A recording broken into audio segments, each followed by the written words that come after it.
Good afternoon and welcome to the Dairy Signal. We're glad to have you with us on this Tuesday afternoon. Today's episode focuses on a timely and critical topic, how dairy producers can respond to rapid change from rising interest rates to evolving technology, shifting markets, and historically low milk prices. We'll also explore how producers can pivot their business models to stay resilient and prepared for their next opportunity.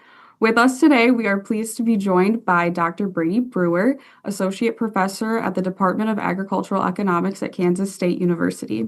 Dr. Brewer focuses on farm financial management, ag technology, adoption, and strategies for navigating uncertainty in the agricultural economy. Before we begin, just a couple quick reminders. This is a live program, so please use this time to ask your questions to Dr. Brewer. To do so, you can click the three buttons on the right side of the screen. Submit, ask, or fill in, ask a question, and then submit your information. Also, at the end, for continuing education credits, there will be a quiz that will automatically pop up at the end of today's episode. Please remember to click submit when you finish that quiz. With that, Dr. Brady, I'm going to turn it over to you. Well, thank you, Haley, and it is great to be back on the Dairy Signal. I do believe I've been on here several other times, but it's been a while. I think this is probably the first time that I've been on since I've moved to my new position here at Kansas State University. So a little bit more about myself for the listeners. So I am an associate professor here in the Department of Agricultural Economics at Kansas State. Grew up on a farm in north central Oklahoma, so your pretty typical wheat and cattle farm. And for about the past decade, I've been thinking about agribusiness strategy as it applies to all businesses in the ag supply chain, so including dairy farms, to crop farms, to livestock farms, to the businesses that service the farms across our nation. So today I'm going to be talking a little bit about adapting to change, thinking about the current economic climate, and how we can better position ourselves for the future. And I think this cartoon kind of probably sums up the current situation for a lot of producers across the nation, right? We made 30,000 more than last year, but it only cost us 60,000 to do that. We've seen production expenses up, revenues have been flat, if maybe slightly above, but those expenses have really eaten into profit across the board. We've also seen a lot of government payment uncertainty. Now, granted, the Farmer Bridge payments have been announced here at the end of 2025 and should be paid out here by February 28th. But there's still a little uncertainty over what maybe future government spending may look like. And then we've also had a lot of trade uncertainty, which has brought in a lot of more volatility to some of our price markets or commodity markets. So I think that's kind of a rundown of maybe why this is a timely talk and why we need to think about this pivoting or adapting and flexibility for the future. So one thing I want to just get out there right before we get into any of the data and talk about any of the strategies, I just want to make this as clear as possible, is that when we talk about pivoting, this is not meaning abandoning the dairy. This is meaning adapting how you do dairy. So we're going to try to apply maybe some business principles to the farm level and think about what does this mean for surviving the current cycle that we are in. So I just want to give that quick point of clarification before we get into any of this stuff. So an outline of maybe what I'm planning to talk about today. First, an overarching theme. One, we don't know what farm incomes are going to be. If we knew what farm income would be or income for any business, that would allow us to perfectly plan expenses, say, here's the capital expenditures I need, here's the assets I need to go buy, here's the production inputs, right? If we removed uncertainty from the equation, we would not need to be here today. But unfortunately, we do have uncertainty, and that means we have to manage through the volatility or increased volatility that we've seen. And in some cases, that's where the pivoting comes in, right? How do we manage differently based on the volatility we're seeing? So what I'm going to talk about today is, one, I'm an economist, so let's talk about kind of the current state as I see them from a farm perspective. So we're going to go through the current reality that many dairies are experiencing. Okay, we can talk a little bit about what we can expect from farm incomes. and why this matters. But then I want to change to talk about, okay, what about this financial flexibility or pivots we can do? And I'm going to break this down into maybe three broader categories. One, thinking about it from a liquidity perspective and the flexibility that liquidity provides. What are maybe some financial pivots or mindset pivots that we can think about from managing the farm? Second, technology and labor strategy pivots. And then third, thinking about it maybe even from more of a business model perspective. How may we reframe how we think about some of these business strategy components of our dairy farms? And then finally, maybe bringing a checklist, some practical application of what are some things we can actually ask about our dairy to say, how do we manage it differently in this new cycle? Okay, so let's start with the current situation. And I really like this quote: the future will reward flexibility, not perfection. So I want to keep that in mind as we go through here, is that perfection is not needed, but what we will see and what we probably do need to do is keep a flexible mindset as this volatility and this new kind of economic environment plays out. So why is this needed? So I really like this timeline. This is one I've shown several different farmer groups, and I think it kind of perfectly sums up where we are and why this kind of flexibility and talk about pivoting from a farm perspective is needed. So if we think about the cycles of agriculture, right? We all know that agriculture has boom bust cycles, right? We have periods where prices may be up and we make money, and then we have maybe more extended periods of time where margins get squeezed. And if we think about where we are today, lower prices, obviously dairy is down from a couple years ago. When we think about the milk price, this reduces cash receipts, and we've also seen input costs rising, which creates this margin squeeze. So that's kind of where we are here. We've had a several year, especially if you look at milk prices in particular, but really all commodities, corn, soybeans, other commodities as well, excluding maybe beef prices. We've seen some depressed commodity prices over the past couple years. Obviously, you all know the story of what's happened with inflation. Input expenses are up, and we're somewhere in between this liquidity squeeze and when we first saw margins start to compress several years ago. So if we continue this on out and think about this cycle, right? This leads to a liquidity squeeze where farmers burn through liquidity to make up for the lower profits on the margin side. This weak liquidity then creates carryover debt. Carryover debt erodes solvency or long-term positions of a farm on the balance sheet. Solvency losses reduce borrowing capacity, and that's where we lead to farm defaults and bank risk measures. So this is kind of the trough that I'm playing out on the screen right now of these more prolonged cycles. And one, if we talk about pivots, right? So the title of this is thinking about adapting to the new farm environment. One thing I would encourage producers to think about is, we have typically think about stuff from a yearly budget perspective.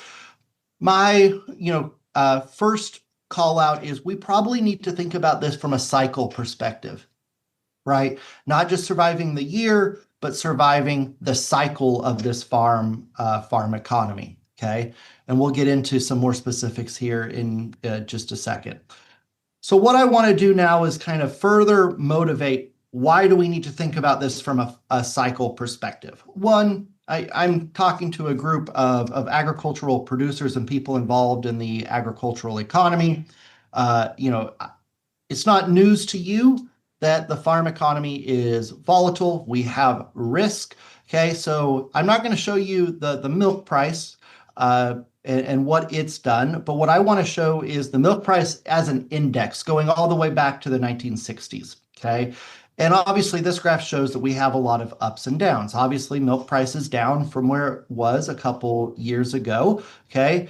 Hopefully I'm always rooting for higher prices at the farm level, but this is the new reality, is that we do have kind of this increased volatility, especially if you look at this graph, if you look at the swings of what the commodity price has done over the last 20 years. It's getting higher and higher in terms of the volatility. The highs are higher, the lows are lower relative to 30 or 40 years ago. So that means we got to manage through this volatility. Okay, and this leads to volatility in net farm income. Okay, so I'm going to show a lot of data from Kansas. I realize that we have people on this call from all over. I will show dairy specific data as we go throughout here as well, but the data you're seeing on the screen right now is specific to just all farms, so all net farm income. Okay, and what I want to call out is, we've always had these troughs, right? This farm, the cyclical economy, right? Where we have prolonged periods, 2, 3, 4 years. If you go back to the 1980s, even it was longer, 6 or 7 years, where we see this margin squeeze. And the goal here is to survive these cycles. Okay. One thing I do kind of want to point out is there is some mixed messages being sent from the data. If you look at the latest USDA report from November of 2025, they have farm incomes up across the board. Obviously, this is going to be very dependent on the commodity you are growing, whether it's crop versus livestock, etc. And we also got to take into account these are cash farm income. So if you look at the latest USDA stuff, those numbers are up mainly because of the delayed ECAP payments that came in 2025 that should be attached to 2024 farm incomes. Okay, so there are some mixed signals out there. If you look at some of the USDA numbers, you might be, well, some stuff is good, but we've seen a lot in the press of farm incomes are down, margins are down, and we see a lot more risk out there. In reality, the truth is somewhere in between. We do have some farm program payments that are happening for specific types of farms that are bolstering liquidity across the nation, but we do have this very real margin squeeze created by lower milk prices, lower commodity prices across the board, and increased input costs for most farmers. Okay. I think this graph here really tells the story of why there may be concern and why we're having this talk today, talking about adaptability and maybe making pivots to strategy moving forward. So what you see on the screen is the distribution of farm income, okay, for the last 4 years. Okay, and unfortunately, we don't have 2025 numbers yet. We're just now in February 2026. It takes a little while to finalize data sets, so we don't have 2025 numbers yet. But I think the data through the end of 2024 tells a really powerful story. So what you see on this screen right now is looking at farm incomes based off of these revenue classes. So in other words, the far right one is the percent of farms in this data set that had over 250,000 of net farm income. You can see back in 2021, almost half. So 44, roughly 45% of farms were over 250,000. That has fallen all the way to 13% in 2024. And I think if we had the 2025 numbers, which should be coming out soon, it would be below 13% in that top category. And across the board, we see for these high income farms, we see this shift of lower farms in each of those classes. Meanwhile, on the other end of the spectrum, farms that lost 250,000 in 2021, we had no farms in the data set that fell into this category, but almost 3% of farms fell in this category in 2024. And again, we would expect in 2025 that number to be bigger. Same thing for the next worst category, those farms that lost between 250 and 100K. We see a growing percentage of farms belonging to these lower income classes. Okay, so we see this shift. So even though the averages may be staying pretty stable or in some case increasing according to the USDA, I think this is why we see a lot of the talk out there is that there's been a shift in the distribution of the profitability for a lot of the farms out there. Okay, just to summarize this graph, if we think about farms in this particular data set that had negative net farm income, right? In 2021, it was only 4%. 2024, that went up to almost a third of the farms. 28% of the farms had negative net farm income. Okay. Now, the good thing here is that if we track in this data set, we're able to track farms across years. There were very few farms that saw negative all for years. That's a good thing from the perspective of thinking about the risk out there is that, yeah, there were some farms that had some bad years, but they weren't negative for all of the years across the span of this study, okay? Thinking about how this affects particularly dairy. So this is from the USDA, thinking about coming out of 2025, what are the cash positions of a lot of the dairy farms? We saw that dairy revenues were pretty flat, if not slightly down in 2025 relative to the year prior. We will see the first forecast of 2026 from USDA here coming out soon in terms of what they expect cash receipts moving through the end of 2026. One thing we know is that livestock, bolstered by the beef sector and the elevated beef prices, have kind of bolstered the livestock sector in general. Okay, but there's some big question marks from an economic perspective. We have a lot of trade issues. We saw that the federal government just announced more imports of Argentinian beef. So far, those imports haven't been enough to really impact the price too much. They are importing, at least to date, lower quality cuts of beef. So that hasn't really impacted the markets more, but they have signaled that we are going to be importing more and more. They are very keenly aware of what consumers are paying at the grocery store. Shall be interesting to see how this plays out relative to the consumer price versus the price that beef producers get. We also have a lot of issues that are kind of lingering over from a health perspective. You saw, if you're paying attention to the news, the U.S. Secretary of Agriculture, Secretary Rollins, was in Texas this week, and they just opened the first New World Screwworm advanced kind of mobility unit out of a Army base in Texas. Obviously, we'll see how this New World Screwworm plays out, but there is a lot of uncertainty there as well. Okay. Another story that I don't have to tell the people on this call too much about because you guys are living it. Production expenses are up with inflation. This is one of the main reasons we have seen this margin squeeze come into fruition. One of the things I want to talk about, though, especially given my area of what I study on the agricultural finance side, is what interest expense will do here in the future. So the graph you see on the screen right now is the interest expense ratio, which is essentially, if you think about for every dollar that comes into our farm, how much leaves the farm as interest expense? Do we pay the bank in interest? And the first thing I want to point out is historically, we are still below the long-term average, right? This is bolstered by the fact that farmers locked in low interest rates when they were at historical low levels 4 or 5 years ago, okay? But we have started to see the amount of interest expense per dollar of revenue start to creep back up since about 2021, 2022. As of 2024, we're back up to 3.1, which is still below the levels we saw in the late 2010s. But I do expect when we get the data in for 2025, this number is going to be increasing, okay?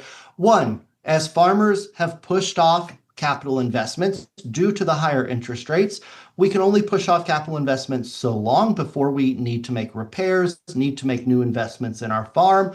Those improvements, if they are financed by a loan, will have to be at the new interest rate levels, and that's going to continue pushing this up. Additionally, operating loans will continually be made at the new interest rate levels as well. So this is something I'm paying a lot of attention to over the next year or so, thinking about how much farmers are paying in interest expense as they are forced to make improvements and go get new loans. Now, a question I get a lot is what will interest rates do? And we really have to turn to the general macro economy to give us insight into what may happen here. So first, without boring you over the details of the federal government and the Federal Reserve, I'll just remind everyone the Federal Reserve of the US has a dual mandate.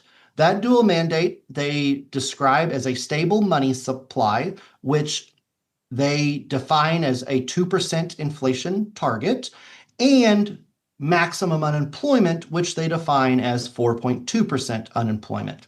You may ask, wait, why do we want some employment out there? Well, it is good to have a small labor pool of unemployed people out there that are unemployed for a very short period of time. Because if you're a business and you need to go hire someone, you want this small pool of people out there that are currently searching for a job. So it's actually conducive for a good economy to have this small labor pool out there. Okay. At the end of 2025, so somewhere around mid 2025, June, July, that was the first time we actually saw the unemployment rate go above the 4.2% target. Okay. And historically, okay, when we see these periods of the Federal Reserve trying to control interest rates and the unemployment rate, we tend to see movement down and to the right on this graph. If we look since about 2023, 2022, right, inflation has slowly come under control due to the elevated interest rates, and unemployment has slowly ticked upward. Now, I get asked a lot, will the Federal Reserve, if we get into a recession, if we start to see unemployment rate tick up higher, what will the Federal Reserve do? So I want to go to historical context. So the graph I just showed you was just the last 4 years of plotting unemployment rate and inflation. But if we go back longer, so say 14 or so years, we actually see the Federal Reserve has historically been okay with unemployment drifting upwards of say 6, 7, 8%, right? 2013, unemployment got all the way up above 7% at its highest after the Great Recession and financial crisis in 2008 and 2009. So if I'm sitting here predicting, what's going to happen, what is the Federal Reserve going to do? Given its current leadership, Chairman Powell, they have shown in the past that they are okay with letting unemployment tick up as long as, and you'll notice here throughout history, inflation has stayed relatively stable around that target of 2%. Now, the reason that they are willing to let unemployment drift upward at the expense of controlling inflation is pretty simple. One, inflation impacts everyone in the economy. Okay, every time you or I go to the grocery store, inflation impacts how much of our paycheck or our income goes to pay for staple goods. From a impact perspective, unemployment only impacts those people that get laid off. And I know that sounds like a heartless thing to think about, but inflation impacts everyone. Unemployment only impacts a certain segment of the US population. So from their dual mandate perspective, it may be a dual mandate, but that does not mean it is an equal mandate. The Federal Reserve has time and again shown that they are willing to bat inflation head on at the expense of maybe letting the economy drift so where that we see higher levels of unemployment for periods of time. So we just had our first FOMC meeting of 2026 several weeks ago. The Federal Reserve kept interest rates the same. Okay, they did not lower the federal funds rate, which is the rate that they control, that a lot of the interest rates we as consumers pay is based off of.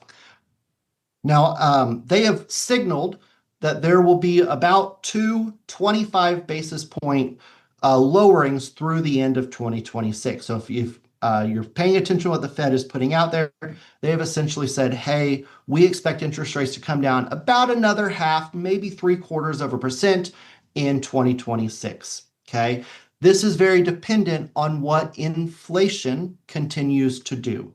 The Fed does not want to take their foot off the gas pedal too early and let inflation start to creep upward again. Okay, so that is what they are looking for. So couple this talk with what's happening at the farm level, thinking about what's happening to farm interest expense. I would expect interest expense as a percent of revenue to continue climbing 2025, 2026.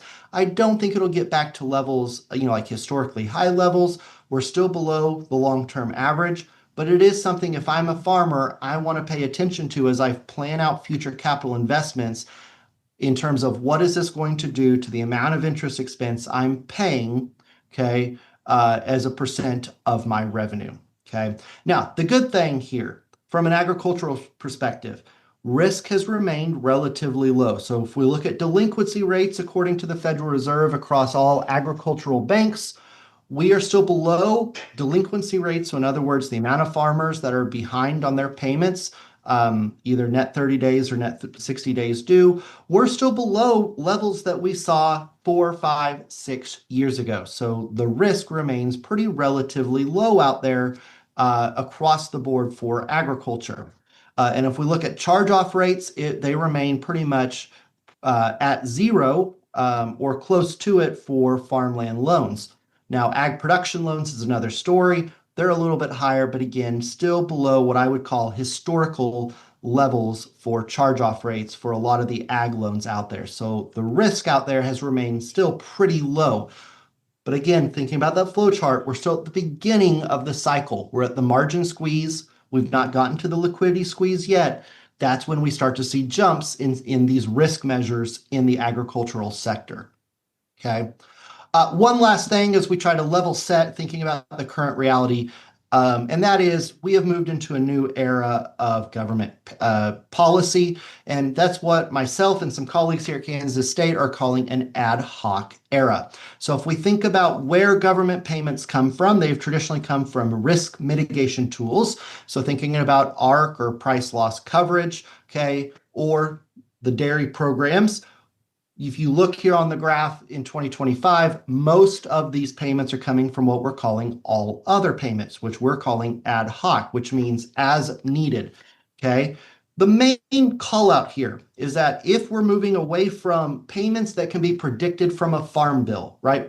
Payments where a farmer can sit down and say, hey, this is the price level, this is my revenue level, this is what I can expect to get paid at the end of the year based off of current commodity prices or current production levels.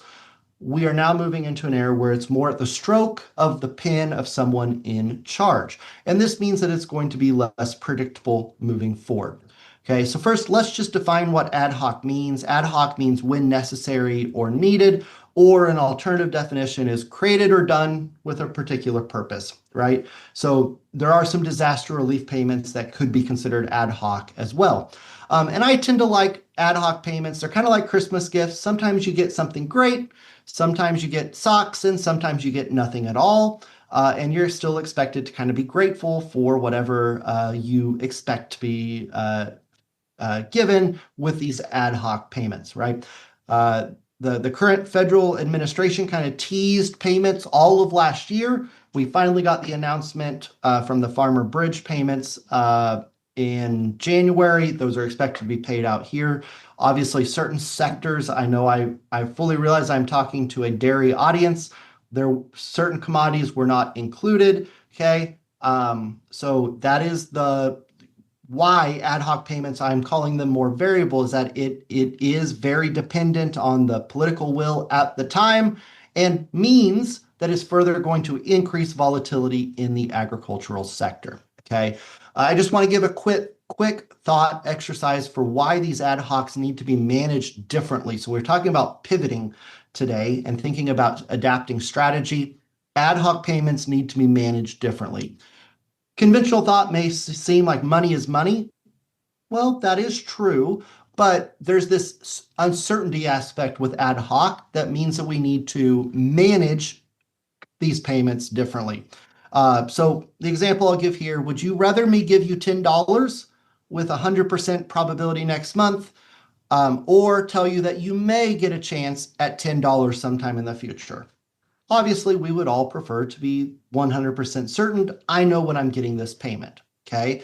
That allows you to go prepay expenses, manage expenses better. You know your income flows with more certainty, and that just allows for the easier management of a business, okay? Farmers aren't the only one that exhibit this behavior of wanting certainty, okay? That is something all businesses want with their cash flows, okay?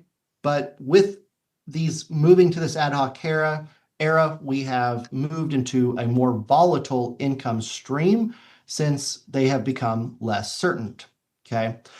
All right. So now let's start talking about what does this all mean? That's the current situation. We know we have increased volatility margin squeeze, dependent on where you are in the ag supply chain. Why is liquidity such an important player with having this adaptability or flexibility from a management perspective?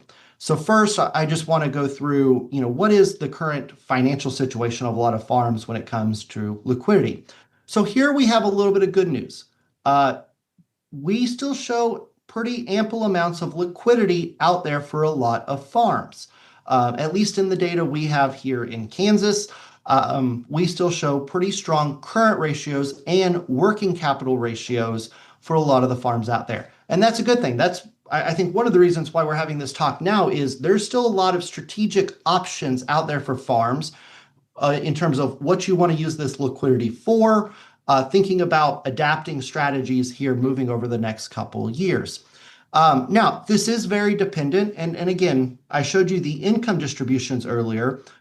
This is not the case for all farms. So if you're sitting on this call going, wait, what are we talking about here? Liquidity is dried up. Yeah, we do see a lot of farms when we look at working capital to asset ratios. There is those farms that are under 0%, which may be feeling more financial strain. We have seen a pretty big increase in those farms that are below 0%, and those farms that are at the top end of the distribution above 20%. We have seen the number of farms in that class decrease as well. So the distribution does tell a different story from the ratios. If we're looking at just the current ratio, things look fine. But when we look at the distribution, we see this divergence in the distribution from a liquidity perspective.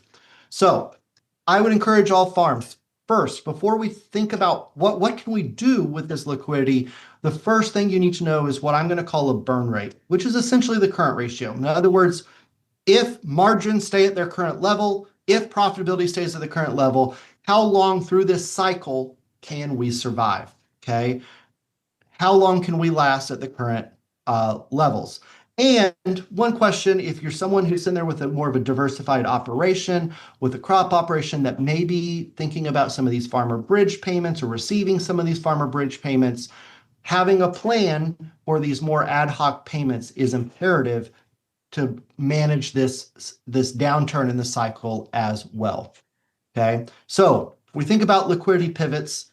Most farmers have a reserve of short-term capital to weather this downturn, or at least the data says on average, there's this liquidity pool out there. Okay, obviously this is going to highly vary based off of the farm type, location, management practices that exist. Maybe if you're in growth mode, that liquidity has been used up and may not be there, but you have assets to show for it. Okay, so it's going to be very dependent on your particular situation as well. Thinking first about burn rate.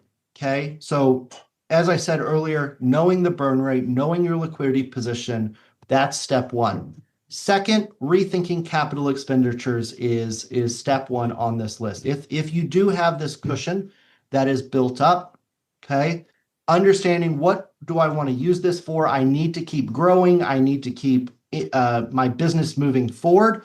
Being strategic with those capital expenditures. So that way we don't spend money on something that may be less of a priority to get through this cycle. Again, we want to think about getting through the cycle, not just the year. Keeping some of that liquidity back for future years in this cycle, I think would be a smart idea.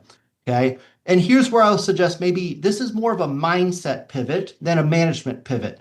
Typically we think about, okay, liquidity is what is left. I've paid for expenses. I've planned out capital expenditures for the next year, my production expenditures. Liquidity is typically thought of as this residual component, right? What do I have left after I've paid for all of my expenses in the year? What I'm going to suggest is more of a pivot in mindset to thinking about maintaining this minimum liquidity buffer. We know there's going to be increased volatility moving forward. We know that there's going to be this margin squeeze moving forward and that we're maybe beginning this start of this downturn cycle. Maintaining a minimum liquidity buffer, while this seems like a small change, it's a huge change in mindset. Again, managing through the cycle, not just managing through the year. So treating liquidity not just as what's left, but as this risk management buffer, I think will be a huge change in mindset of how you manage what's left over or the buffer moving forward.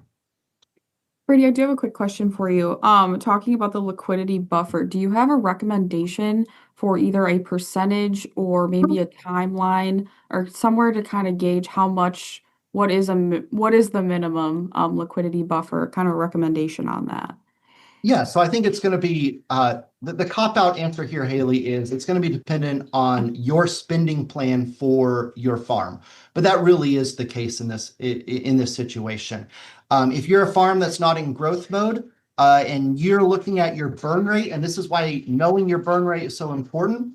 Okay, so if you're looking at your particular farm and you can survive over the next 5, 6 years, that's probably an ample buffer. Okay. In fact, we could probably say that's maybe too much. And you have some maybe liquidity that if you need to go make improvements, need to go make some strategic investments, you have the ability to do it. If you're a farm that is in growth mode, you've made maybe some strategic investments over the past couple years, and that is maybe one of the reasons why your current burn rate is lower, right? So thinking about you've used up some of that cash on hand, you've made some strategic investments. Now may be the time to say, hey, I need to improve this and I need to increase the burn rate that I got because I have some interest payments coming due over the next couple of years that could increase as a percentage of revenue, and I need to increase it. In general, I always recommend burn rate of 2 years, current ratio of 2, right? Have maybe kind of a 2-year cycle played out. You may be on this call being like, that is not possible. I fully get that, right? That's going to be dependent on your situation. That's what I would say is the ultimate goal is get up to that 2-year burn rate, that 2-year current ratio, to have that kind of buffer for a couple years to get through the cycle. Okay. Again, may not be there, but plan out accordingly to try to work your way up to that. Awesome.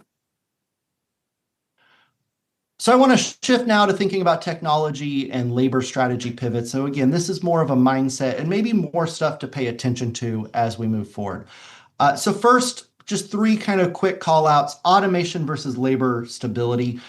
This is huge in dairy. If we think about the automation that has come to the dairy sector, robotics, other ag tech features that can be installed in a barn.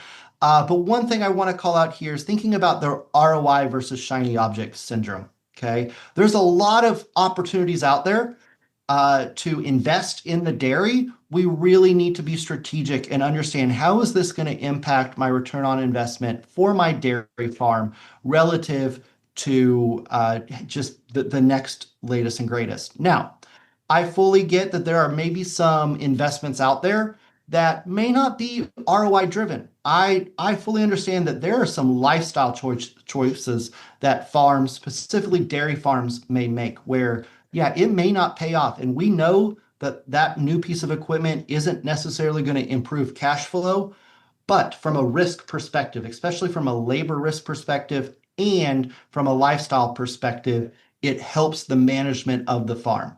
So I just want to give that caveat. I fully realize there may be some investments out there that from a financial perspective may be questionable, but they make sense from a managerial perspective on the farm. Secondly, data as a decision tool, not just a dashboard, actually making more strategic decisions with what some of this data and ag tech or the data that the ag tech provides allows us to do. I do just want to call out, if we think about some of the trends in this, and I'm mainly showing this just to say, hey, give credence to what I just said and credibility. So labor expense ratio, this is the labor expense as a percentage of gross revenue for just dairies. Okay. There's been a lot of tech adoption in dairies. One of the things when I first created this graph, this really surprised me because if you think about some of the tech adoptions, okay, robotics, other technologies at the dairy level, those have been billed as a way to maybe replace labor scarcity on the farm. And what we actually see is going back over the last 20 years, labor expense as a percentage of gross revenue has actually slowly increased over time. Now, there's some reasons for this. Labor has become more expensive, okay? But conventional wisdom, at least my preconceived notions before I dug into this data, is that the tech adoption or adoption of this stuff on dairies should decrease labor expense as the labor expense ratio over time. Because if the thought here is we're shifting labor expense to depreciation expense as we increase our adoption of some of these tech options. And I think what we've seen is that some of this stuff, while it has decreased maybe labor expense per cow on a dairy farm, it has not decreased labor expense per dollar of revenue on a farm. So this is, I think, another pivot that I would encourage farmers to think about is when you're planning out maybe some of these adoption opportunities. Okay, I just said be strategic with where we spend capital expenditures. Okay, as you're planning this out, think about some of these things on a dollar per revenue basis, not dollar per cow basis, right? The goal here is to minimize, for every dollar I have coming into my dairy, I want to lower my costs, not necessarily dollar per cow. Now, in most cases, those are going to be correlated. Okay, if we decrease our dollar spent per cow, we're also probably going to be decreasing our dollar spent per revenue or dollar of revenue that we're bringing in, but not always. And this is what we see here with this data, is that the labor expense ratio has been slowly trending upward, okay, across time. And that's something that I would expect to be decreasing over time as well. If we look at it from a depreciation expense ratio, okay, so depreciation expense is us paying for those assets, those capital expenditures that we have bought. We've seen this have some ups and downs, and this is largely going to be dependent on when we see farms make some big investments. Okay, obviously 2010 through 2012, from a corn and soybean perspective, we saw a lot of profitability in the agricultural sector. Farmers made investments. That's going to increase depreciation expense. Then 2015, 2016, 2017, we all know milk price was down. Other commodity prices were down. Farmers kind of pulled back on investment. We see this decrease.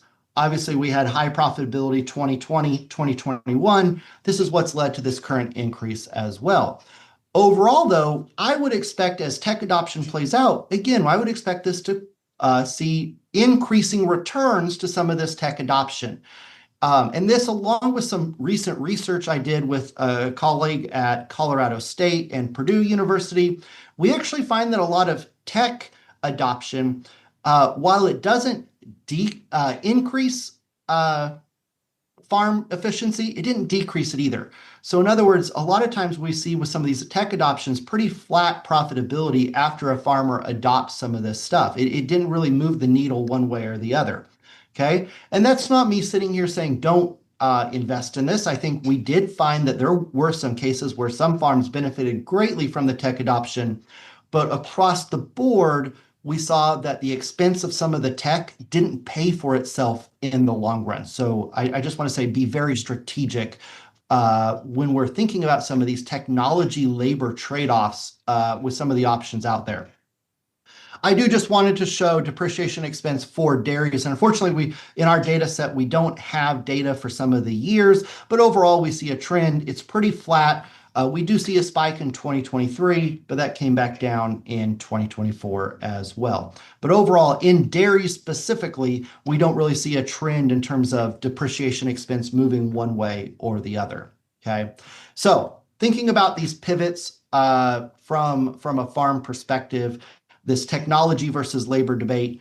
Again, research has shown that many tech adoptions don't result in an increase of efficiency for the farm, but it's very farm dependent. Okay. In fact, what we found in that research was that it was we measured the farm's efficiency. So in other words, a farm's ability to convert inputs into dollars of revenue before they did some of this tech adoption. And what we found was that the farms that were least efficient at doing it before adoption were those that benefited the most. Okay, so if you think about it from a perspective of if you're a farm and you're already really efficient, right? You already think you're maximizing your input bundle, your expenses that you're using. You're really efficient on the labor front as well. Those were the farms that actually saw the lowest returns to some of the tech because you're already efficient, right? You're already doing some of the management that the tech helps you do. It was the inefficient farms that saw the biggest bump to some of those adoptions. So again, just be very strategic and really ask yourself, what do I expect to happen either on the cost side or revenue side with some of these options that are available out there for dairy farms? At the end of the day, the goal of some of this tech adoption is trading variable costs, i.e. labor costs, for depreciation costs. We know that these tech bundles, you're buying new assets, and these are expensive assets in most cases, right? We're just trading variable costs for depreciation costs. But at the end of the day, we want to be able to decrease the total costs it takes for us to generate a dollar of revenue, okay? In general, we've seen labor expense per cow has decreased, but not labor expense per dollar of revenue, okay? And that's ultimately what we want to drive for in some of these when we're thinking about new strategic investments for the farm, okay? All right, and lastly, let's think about business model and strategic pivots. So this is where we get into business model and thinking about costs versus assets of a farm, okay? In general, okay, there's two different avenues for any business to be profitable, and that's to be efficient with costs or efficient with assets, okay? Asset efficiency typically comes at the expense of cost efficiency and vice versa, okay? You can think of this as I can be really efficient with costs, okay? And I can go adopt every tech option out there, every robotics, everything there. I may not have very much labor expense, so I become very efficient with costs, but now I have this large depreciation expense for my dairy farm, okay? So these asset efficiency and cost efficiency are typically at odds with each other, right? Running leaner on assets typically is associated with higher costs. Running leaner on costs is typically associated with needing more assets for a business or a farm, okay? So I tend to joke, there's really three different ways if we plot this out. If you're not efficient with costs or assets, you're probably out of business, okay? Most farms are going to be down here in this lower right, where we are cost efficient but not asset efficient. Why? Farms take a lot of assets to produce goods, okay? But the question here is how much can we move up and to the left of this farm or in this graph, right? Is there opportunities for a farm to be more asset efficient, okay, and utilize more strategic assets, either coal assets, downsize, right size, so that we can be more efficient with assets? This does a couple things. One, it's going to improve profitability. But two, remember, I'm paying attention to interest expense ratio. Those assets cost money, and especially if we have bought them on a loan, that interest expense is going to impact overall profitability moving forward, depending on what the Federal Reserve does with interest rates here over the next couple years, okay? So thinking about these pivots we can do from a business model perspective, herd right sizing, right? Getting at all costs or looking at all costs. Can we be more cost efficient? Can we be more asset efficient as well? Diversification is also something that can be a pivot in this case, right? If we're a farmer and you look like you have another opportunity, diversifying assets, that does decrease volatility across the board. And then the other thing, succession planning. And I know this really isn't from a profitability perspective. We don't think about this from a improving profitability, but this is a strategic move that may need to happen, that may need to be triggered maybe earlier than what we normally think about as an option of flexibility moving forward. So in summary, and I know I'm almost out of time here, so I want to be cognizant to allow time for questions if there are any, but here's just a checklist that I came up with that I think is a good rundown to think about how do we survive this cycle, not just the business year. One, thinking long term. Okay, I opened with we need to think about the business cycle, not necessarily just this year. Okay, what business model do you want to have as we move forward in the future? Do we want to be cost efficient, asset efficient? We need to be more strategic with our capital expenditures moving forward. Future cash flow planning, that liquidity, right? Maintaining a buffer through the entire cycle, not just thinking about liquidity as what's left over, but thinking about it from a strategic standpoint, pivoting to the mindset of we need to maintain this buffer to get through this current downturn in the credit cycle is going to be key. If excess cash does materialize and we think we have enough buffer out there, right, to the question that was asked earlier about what is that buffer we need to maintain, that's going to be dependent on you, your farm, and how long do you think the cycle is going to last for your particular. So, in this case for dairies, if you think you have enough cash on hand as a buffer, maybe we need to consider paying down debt, right, to decrease so we don't get caught in that interest expense ratio creeping up on us and we're spending a lot of our money on interest expense where we could be spending it on strategic investments for our farm. Evaluate equipment purchases carefully. Consider the ROI for new purchases, both tech, thinking about that labor versus tech trade-off, okay, but also just all capital expenditures we need to evaluate and have a plan for so we don't increase interest expense across the board. And then if you are a farmer that's in line for ad hoc payments, don't let these inflate expense expectations. Don't just let these go through the door. Have a plan for them. Are you going to spend it? Are you going to save it? Is there an area in your farm that they can be strategically used for? So Haley, that is all I have. If there's any questions, I'd be happy to take them at this time. I do have a couple questions for you. One being kind of on the topic of refinancing. Obviously, as profit margins get tighter, and those bank payments are harder to pay, a lot of farmers will look to refinancing and moving that debt down the balance sheet and lightening up a little bit of their cash flow payment load. With that being said, when does refinancing make financial sense in today's environment, and when does it just cause more long-term issues? Yeah, so the good thing right now, with at least the data we have, and I apologize, I think actually I have it in here. So the good thing is that from a solvency perspective, so thinking about long-term risk perspective, farmers seem to be on a pretty good footing across the board right now. Again, I want to always give the caveat, you may be in a particular different situation.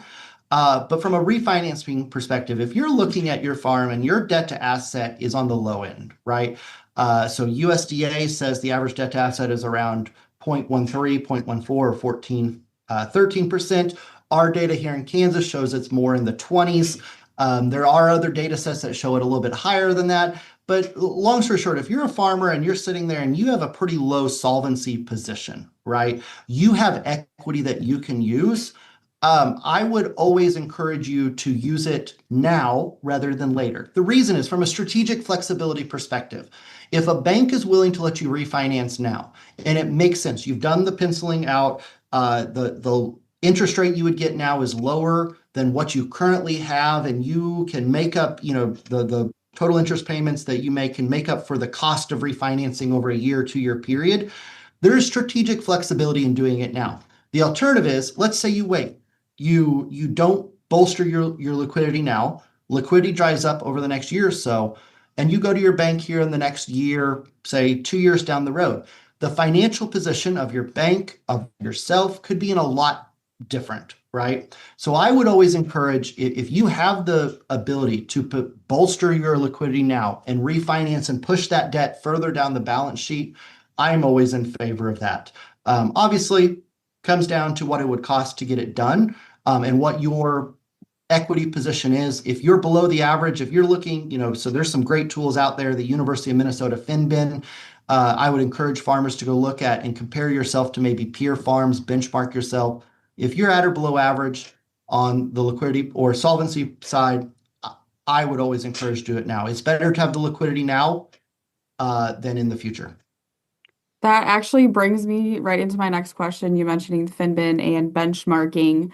Overall, and this can be kind of a rapid fire maybe, pick your top 3 benchmark ratios that producers should watch. I would say top 3. I know that they're all good in their own way, but if you are looking at your top 3 and the ones what the most important, that when they start to get in the red category, which ones are we worried about the most? Yep. So first, current ratio, that's your liquidity, that's your buffer. If we think about surviving this next cycle, that liquidity is, cash is king. Having liquidity on hand just means strategic flexibility and allows farmers to pivot and survive this cycle. Now, there is a variety of liquidity ratios. I like current ratios, a clean interpretation. I also showed the working capital ratio. There's several out there. But current ratio, I think, is the gold standard, like the old faithful to determine how do I compare in terms of the cash I have on hand relative to my peers. Second, solvency tends to be debt to asset, but that's the one I tend to go towards. This is going to tell you how does my balance sheet compare to other farms similar to me. This is your long-term balance sheet risk that your banker is looking at, right? So debt to asset is the second one. The third, I think, is really going to depend on you and your situation of the farm. I tend to go towards more of a profitability ratio, right? So we think about the three main financial areas of a farm: liquidity, solvency, profitability. Okay. But profitability, we can use several different ratios. One, I think this is if there's a particular expense that you want to track on your farm. I showed labor. So the two ratios I showed today were depreciation expense ratio and labor expense ratio. For a dairy, I think labor expense is a key factor. Labor is such a big part of a dairy's overall expenses, right? And I think that's going to be key moving forward. If we think about the current labor market, maybe some of the volatility in the current labor market and risk in the labor market, tracking how much am I spending on labor relative to maybe some of my peers, yeah, I think will be a key metric moving forward. Though, Haley, I will say there are some other profitability ratios out there, more broadly speaking. So thinking about return on assets, the amount that you return relative to your assets, that would also be a really good one to track. But I think given the current environment, I would suggest maybe tracking some key expenses, either depreciation expense, labor expense, that you think for your farm is going to be key to survivability and profitability moving forward. That's great. That's a great answer. That pretty much wraps up what we have for questions. I could probably go on and on with all the questions I have personally, but due to time here, we will wrap it up. So, Dr. Brewer, thank you so much. You shared quite a bit of information today and even summed it up in a great checklist, for producers to use. So, we truly appreciate that. With that, thank you guys so much for joining us today, and we will see you guys next Thursday or on Thursday for the next episode of the Dairy Signal. Thank you.